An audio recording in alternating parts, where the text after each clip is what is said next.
natin itong patakbuhin kasi bago raw itong ginawa to kasi kahapon nasa Pampanga ako, pinalitan ito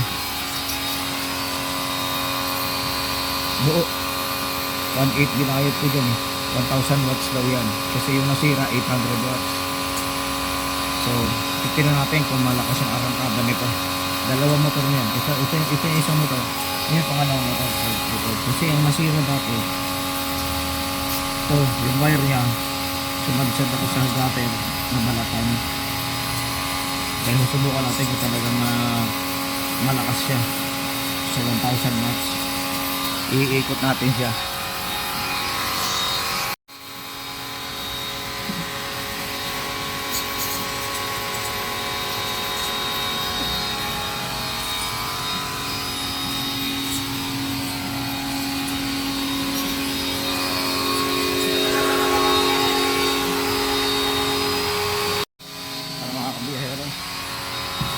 Ikot natin kasi Red Horse. Ikot na natin yan. Ikot natin kung hataw talaga siya. Makakatakbo siya ng 180 kph. Tara na. One eternity later. Natin siya ng inikot hanggang sa nahilo siya. Malakas nga yung hatak niya.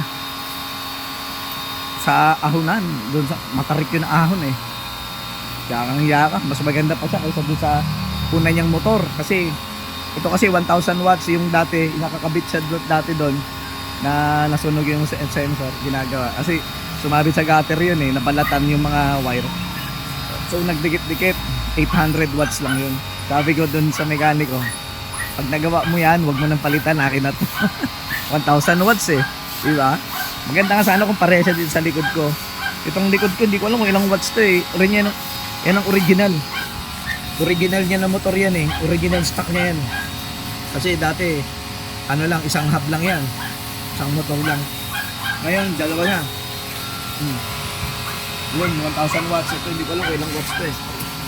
Dapat nga, linisin na nga yung loob niyan eh. Yung hub na yan. Kasi matagal na yun, 5 years na. Baka may mga dumi-dumit kalakalawang na yun sa loob eh. Ano mo, oh? Parang nga ng gulong ko. Parang makalbo na. Pareha siya ng ano, pareha siya ng style ng gulong. Ito bago eh, bago raw itong gulong. Bago yung hub. Ayan yung hub Bover 1,000 watts hub. Okay, approve.